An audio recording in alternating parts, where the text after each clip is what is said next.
Hola, mami. Thank you for joining live today. So today we have a very special live for you. We're going to talk about how to pave your own way in Hollywood. And we have the very lovely and very talented Karola Raimond with us, and we are so lucky to have her join us today in a couple of minutes at 7 o'clock. Oh, glad you can hear it. We're gonna talk a little bit about her journey, and she's gonna share with us some tips. I'm really excited to have her here with us. I think she is on. Hi. So I'm gonna go ahead and invite you over to join us live.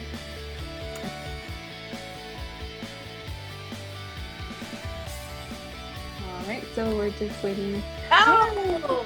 Hi, Julie! Hi, it works perfect. Hey, it's my first time doing a live interview, so yeah, so I was like, okay, where do I have to push? But yeah, I figured it out. I'm so happy to have you live for the first time on Instagram. Thank you so much for joining. I know you're really busy, so I'm really, really excited to have you here. I'm excited to be here. Yeah, so let's get right into it. We have a few minutes with you. So can you share a little bit about you, your life story, like how many languages do you speak, like all that good stuff? I don't speak as many languages as being a European, being born and raised in Europe. But yeah, so my mom's American Italian, so I grew up mainly in Germany, but spent a lot of time in New York City.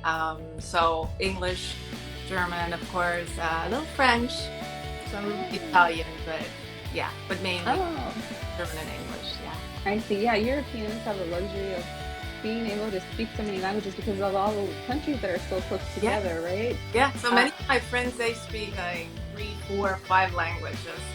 So I think I was a little lazy because I got so spoiled that English was right away, like because of my mom. I grew up bilingual. So then when I had French in school, I didn't study as much as I probably should have.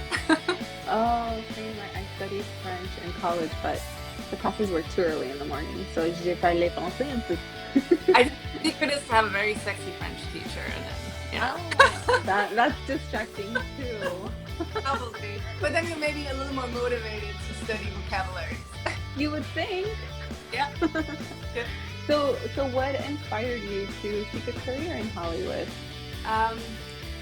Well, I always knew that I wanted to be in the arts. Like I always knew I wanted to be a performer, an actress since I was like 4 years old. I was like, had to dance. I wanted to, express myself. I always felt very much like I had that so much that I wanted to express. And after, I think it was Marlene Dietrich that I saw in a movie, and one of those old movies, and I was just so taken by her, and I was like, yeah, this is what I want to do. So did you start taking classes when you were like you said 4 years old, like taking ballet classes, or was it just on your own?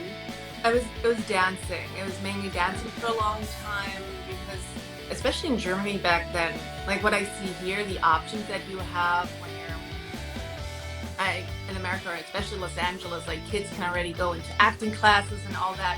We didn't have that in Germany. Like I remember I was like writing to all these like TV stations in Germany, like I want to be an actress, and they were just like, oh yeah, cute. When you're old enough, go to acting school, and then So no way. Yeah, it was either you were like born into an actress family, like an actor family. So basically, that was kind of the way how most children actors in Germany, at least at that time when I was young, would get into the industry. Otherwise, if you didn't have these connections, it was like impossible. So I started, like, I remember I had a video camera at 12, and I started making my own little films. Like I got my friend, and my dad became the DP. My mom became the makeup artist and wardrobe lady.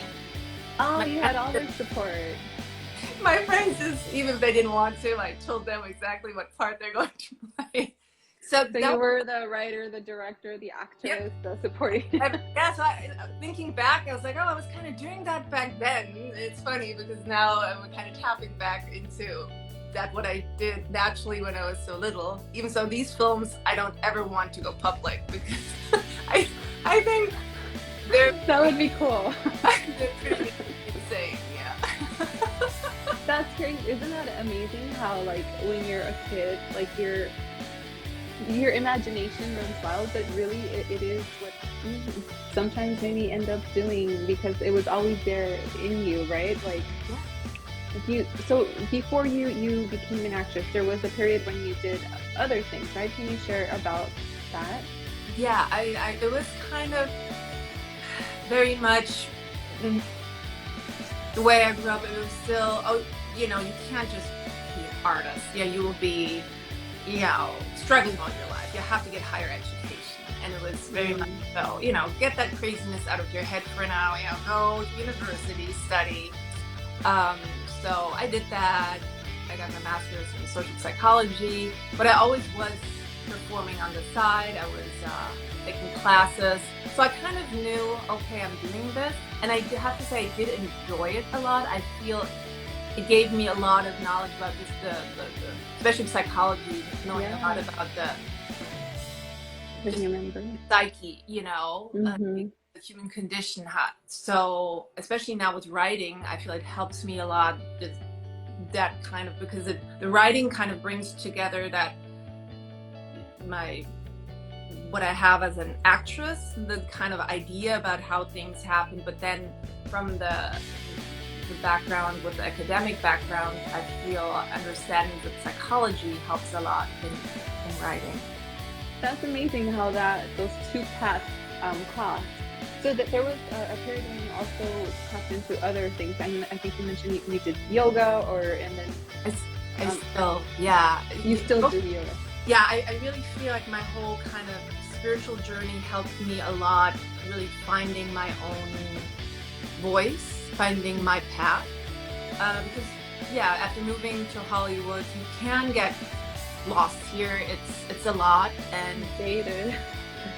You just don't know how you kind of have what you want to do, but how do you get there? You know, you have a dream, you have that vision. And there's a lot that can be very disencouraging in this industry.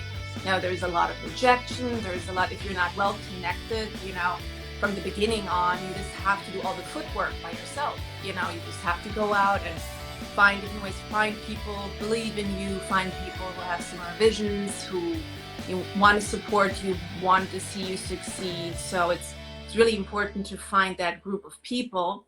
Mm-hmm. And yeah, now I'm very happy. I have like my creative partner who I write and produce with, and it's worth so much having that kind of person, you know, who you can create with. But yeah, so it was very much that kind of like figuring out how do I go about what, you know, to get where I want to go. Can you share like one of the biggest challenges that you faced trying to make it in Hollywood? Well, first of all, it was like, okay, you are of European German descent, but you don't look German. So for roles, it's like you're not blonde and blue-eyed. So it was kind of like, okay. So I didn't get called in for the German parts. You know, now I feel a lot of things are changing. They're kind of getting away a little from that very box labeled stereotypical, all Germans are blonde and blue-eyed, and you know, because it's just not the truth. It's not how it is, you know. It's the same, like there are a lot of, you know, Latinas who are blonde, you know, it's not that simple.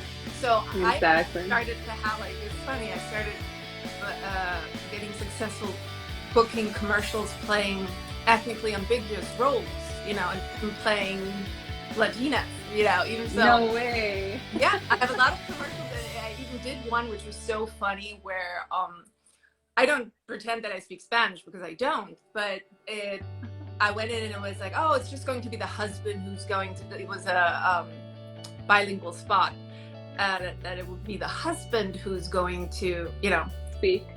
So I was like, oh, look the part, you know. But then after they booked me, my agent called me and she was like, well, this was for a SeaWorld spot. And she was cool. Karola, do you speak any Spanish at all? And I was like, no. And she was like, well, they decided now they want the wife, the mom, to speak, and instead of the husband, they will have an accent coach on set. Can you do it? And I was like, sure. Oh, nice. So what did you have to say? Do you remember?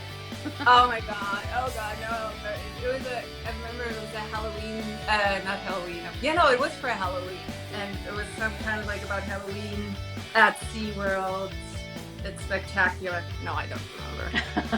But it's out there. And I remember my friend who's Argentinian, she watched it and she was like, oh my God, you have an Argentinian accent. And I was like, oh, cool.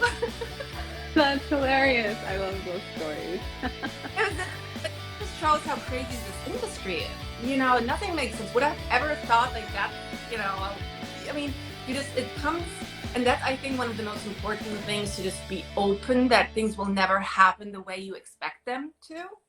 Okay. So to kind of be open to, you know, have your vision, what you want, see that, but then be open to how it's going to happen. Because yes, it will probably most likely happen completely different than expected. So how did you get an agent, for example? Like if somebody's trying to set their, you know, their way in Hollywood and they're brand new and they're like, what do I do? How do I get an agent? What do you recommend? It's usually a good way to start with finding a commercial agent, because it's easier than finding a theatrical agent. So I would suggest, if someone, you know, is just starting out, find a commercial agent, kind of look. If you don't know anyone that you can ask, because the thing is with commercial agents are so much open, especially if you're not in the union yet. There's a lot of non-union commercials too. That's how I started out. So that is a very good way to kind of, you know, start. And then once you start booking non-union commercials, at some point you will also go out for union commercials.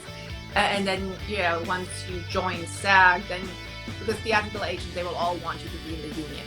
So, but this would be a good way to kind of, and then you also get used to being on set, kind of the energy of being on set, because it can be overwhelming in the beginning, like especially when you get on a professional set the first time. You know, it was maybe still easy to do the performance while you were just, you know, in the small room, but suddenly there are all these hundreds of people on set, and now you have to perform. The lights and so yeah, that's what I would suggest. Yeah.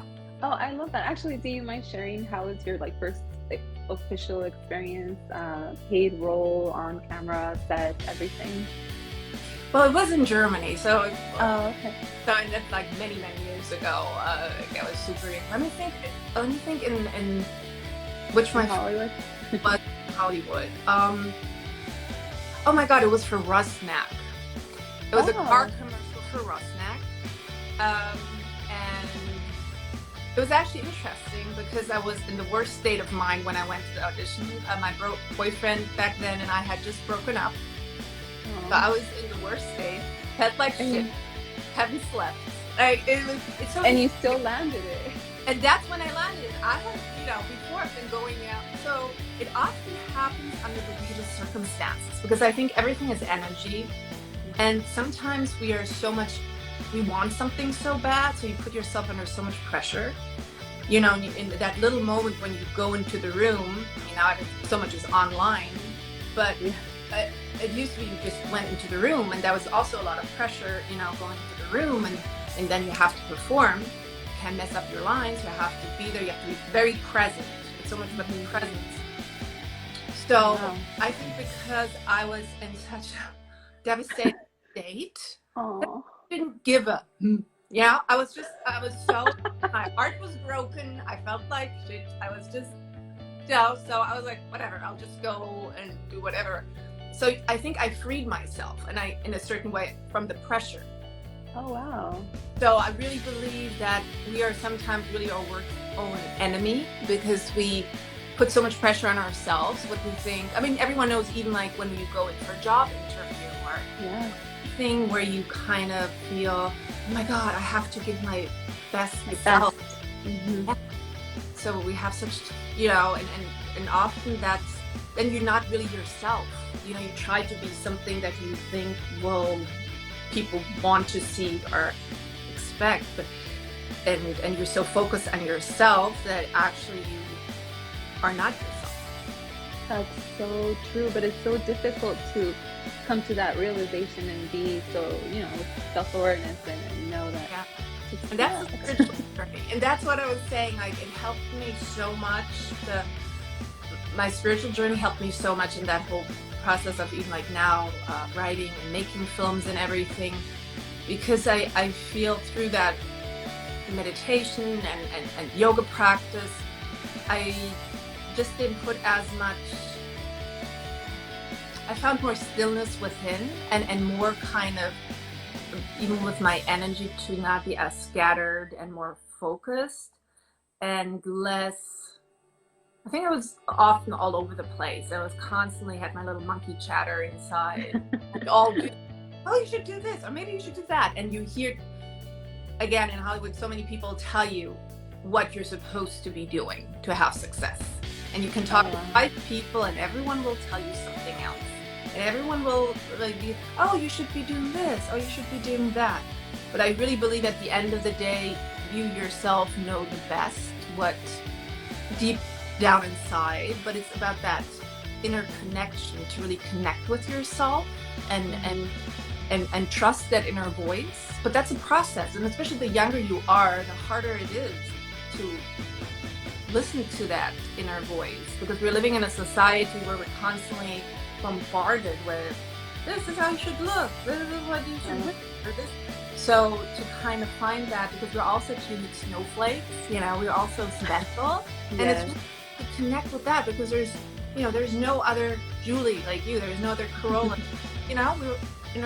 so once we connect with that, and I know, like, I remember when you told me when we met, and you told me how you started the podcast, I was like, oh my God, I love that, like, you first recorded it like in the closet. In the closet. To do it. It's kind of like, okay, this is what I really feel I'm meant to be doing, and I don't have to, jump through all these hoops and ask all these hundreds of people what they think how I should be doing this, but to like trust what comes through. And then I think that's really the empowerment that happens when we kind of trust that inner voice. I love that. Thank you. Can you actually elaborate a little bit more about your spiritual journey? Because it sounds like it was so important to get to where you are. I would love to hear more. Yeah. Let me think after I moved to LA, I started doing yoga. I remember it was like at Running Canyon, there were like these free yoga, because I was so broke, and there were these free yoga classes at Running Canyon. And so I went, or it was by donation, and I started doing was first vinyasa yoga, and then they had the substitute teacher one day. He was teaching a Kundalini yoga class, and he looked a little strange, had like a white turban on, and was all dressed in white, and we did all this like breathing exercises, and we did a lot of chanting and mudras and these interesting weird kind of movements. But I was completely just fascinated, and I felt such a shift within. I kind of felt what I never experienced in any of the other yoga classes. There was something about that, and it's kind of, Kundalini yoga is considered the mother yoga, so the most spiritual yoga, the oldest. It's kind of, all the other yoga forms came out of Kundalini yoga. I didn't know that. And so I just, after that class, I was like, okay, I just felt that inner pull. And you do the practice with your eyes closed, so it's kind of also going within. You're not looking outside, you're not looking at the postures, and it's not about the postures. It's really about that tuning in, like tuning in to find your own inner self, that the breathing and mudras, and you do a lot of it. It's intense and work intense, but it's just not, it's not, oh, I have to hold this posture now for 5 minutes. You have postures too, but it's not about, because a lot of yoga is so much, oh my God, can you do a tree pose? Can you do that? It's more about having that inner breath and that inner connection. And so that really started changing my life. I started doing it every day. Oh, wow. And meditation, so you do very long meditations too. And then at some point I even decided to do teacher training. And it was mainly yeah, just for myself, I wanted to experience the teacher training because you're getting pushed beyond your limits, what you think you can do, like how long can you meditate and how deep can you go in certain practices.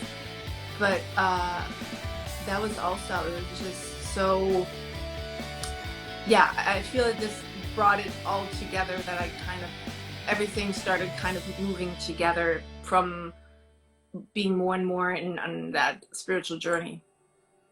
That's amazing. And so then that's the breakthrough moment where you started getting your films made, or what was the breakthrough moment? It was in 2016. Actually, I'm remembering. Well, I think I wrote it first in 2015. The Cuddler was my first film. The Cuddler. I wrote and produced. And again, I'm just thinking about it. There was a breakup involved. Oh wow, there's a trend here. I think there are certain things that happen because whenever we get pushed out of our comfort zone and things get switched up, that's when the energy changes. And when the energy changes, new things can because sometimes energies get stuck, like a lot, like that's also like from my Kundalini yoga practice that I know, like energy gets stuck in our body, so things can become very stagnant, and you can also feel you get tension, and often at some point it can be like you get this certain, I don't know, back pain or like certain things from stagnant energy. And I feel it right now. Yeah, no, I know. It's like I'm so stressed. I know. The opposite of this. But yeah, I feel that when sometimes something extreme happens and it pushes us out of our comfort zone, and just kind of suddenly have a new thought, or you kind of ready to try something that you never, because you're in that mind of, oh, it doesn't matter, like now I'm not scared anymore. Like I don't care what people think. It frees you almost in a certain way. So sometimes these extreme life situations, if you think back, they actually had something very powerful that they brought to you. Even sometimes very sad things that happen. Like at the end, it's like, oh, but that helped me to actually maybe be more in my own power, or go my own way, or try something new. So yeah, but so I wrote The Cuddler, and it was, when I wrote it, I didn't even think about making a film. It was I had this idea for a while, and I actually thought, because I wanted to shoot a really funny comedy scene for my reel. That was actually my intention. So I wrote it, and my friend, who's a very successful writer and producer, he read it, and he was like, oh my God, you have to shoot this, make a real film out of it. This is so good. So The Cuddler is about reverse gender roles and female empowerment. It's almost like the woman is more of the dude, and she hates cuddlers, and she wants the guy to get leave after one what's it called? One night stand. And yeah. So you wrote it, you produced it, and you starred in it. And were you the one that found the distribution deal also with it Amazon Prime later? So I was thinking when I started submitting it to film festivals. Oh, that's right. It went to Cannes. Yeah, yes. This was also new to me. So I was just talking to some other filmmakers that I knew who've done film festivals. I was like, so how do I do that? And how do like, yeah, you just, you want to send it to, these film festivals, those are big ones. Those are good. So I was like, oh, if I get into one film festival, I'll be happy. Like, I'm what? First time filmmaker. Wow. I had zero expectations, zero. So then I got into the first film festival, which was CineQuest, which is one of the Oscar qualifying film festivals. So I was already through the roof. I was so happy. And then it just it got into all these film festivals. And then of course Cannes, which was I couldn't even grasp that. So then I had this distribution company reach out to me because I saw that the film went to so many film festivals.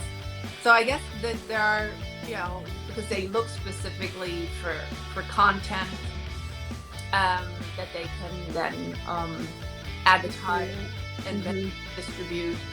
So they reached out to a company, and they just focus, they only distribute short films. So I didn't even know that there was a market for short films. Like at that time, I thought it's all just feature films. Mm-hmm.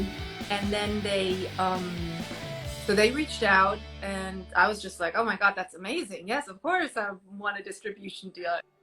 And I knew that it's probably not going to like pay a lot or like, because they will take so much percentage and everything. But well, whatever, they can distribute. You just want it out there yes, for people to see and get exposure. exposure. Yeah. So, and then, yeah, they told me it's going to be on Amazon Prime. And I was just like, oh my God, it's so... That's amazing. excited, yeah. So what was the process of getting them in the film festivals? Like, did you have to seek out help, or was this you doing this basically on your own? Wow. I wore like a million hats. And it was very exhausting at times, very exhausting. But then again, I learned so much. And that's the amazing thing if you really start like as a filmmaker with, doing short films and you go through the whole process, because you really start understanding. Because before, as an actress, I only knew what it means to be on set and, shoot, but I didn't know about all the work before and after. Like the whole process that you can completely change a film in post-production, like all what happens. So that was just amazing, because I felt suddenly so empowered, because I was like, I want more of that. I mean, as much as I love acting, and I still do, but I see the power, the empowerment, and especially as a woman, because we still don't have enough female voice. Storyteller, yeah. We need more female voice, because women tell stories differently. We just do. And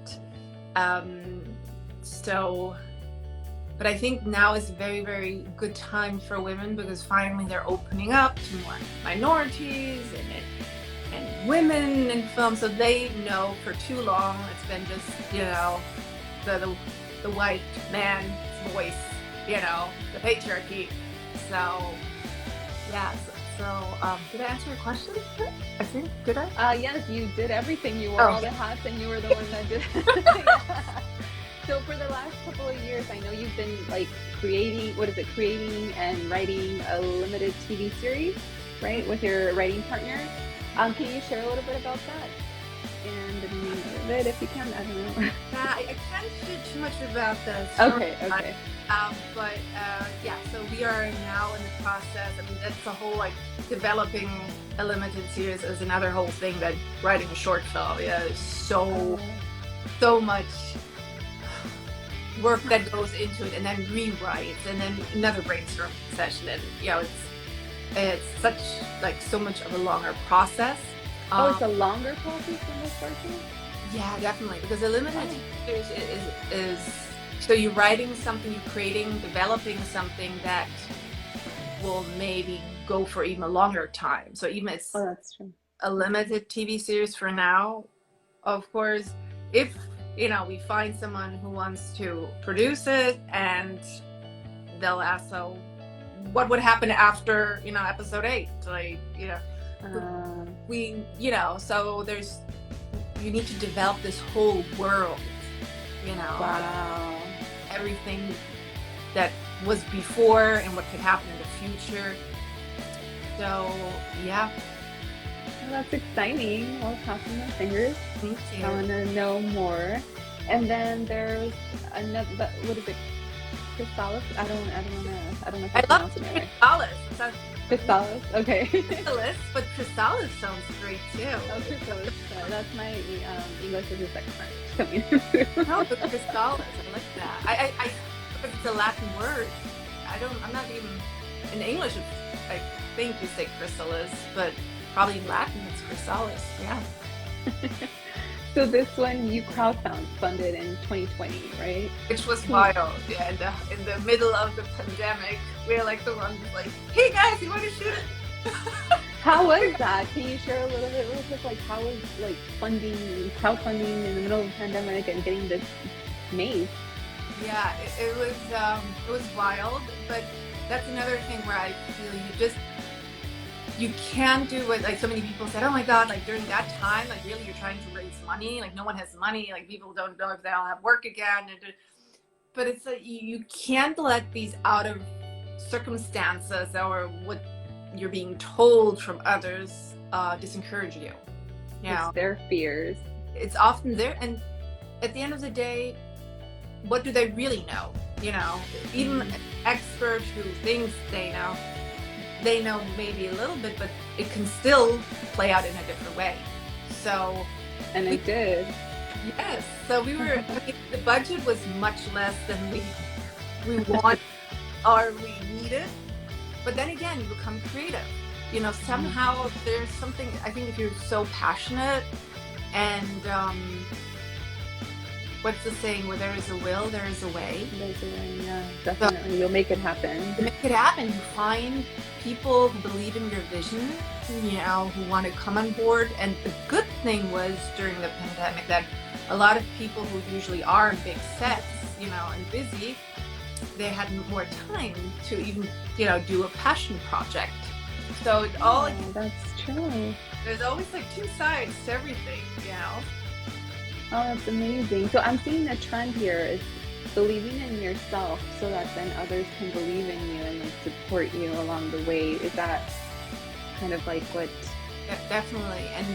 And finding, you know, your tribe, you know, of people that you feel you like have similar visions with, and it was like even like my creative writing partner and I, we talk about it all the time. It's like we, you know, the people we do these, you know, even with Chrysalis, with certain people we want to, you know, when we have the big budget films or we do, or, you know, or limited TV show on that level, we want to bring them back because we had such an amazing experience, you know, working together. Because at the end of the day, you know, when you're on set, you spend so many hours together and you want to spend them with people who, you know, who there's no drama and, you know, they, you know, perform and or they'll do what they say, and because you don't want any headache like that, you know, like you want people who are just committed and passionate like you. And now you know both sides, right? Like the actress side and the producer, the writer, I mean, all the hats you've worn. Yes. That's amazing. So for someone starting out in Hollywood, just to close it up a little bit in like full circle, what would be like the top 3 recommendations? Like these are the tips that I wish somebody would have told me when I was starting off. So definitely to own your power.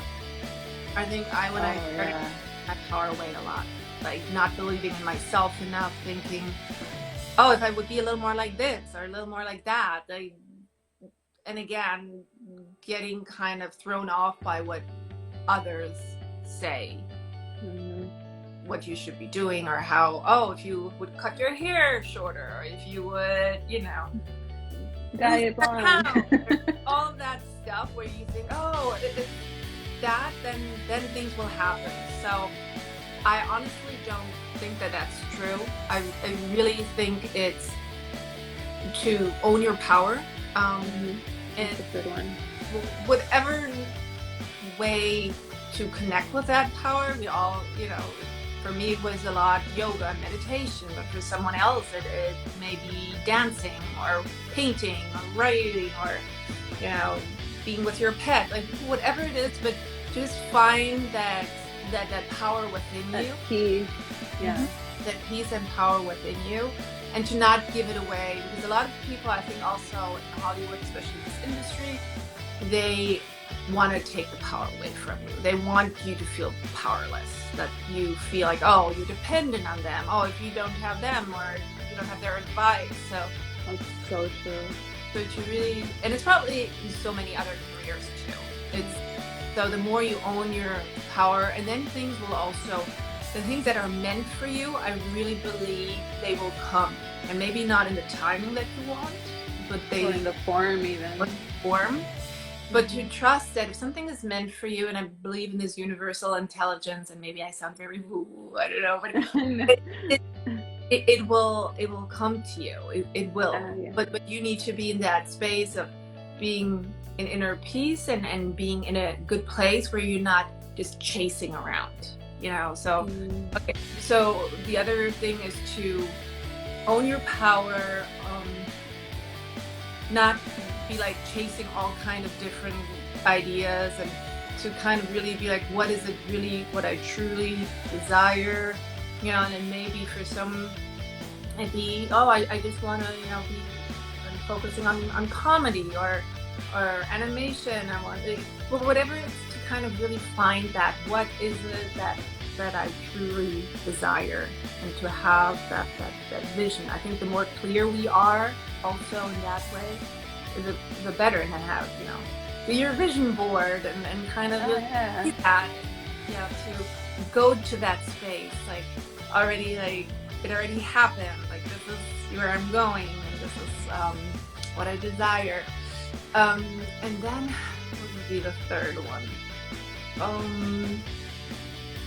To not let rejections disencourage you, because it's just hard. It's hard. Oh my God, I cried so much.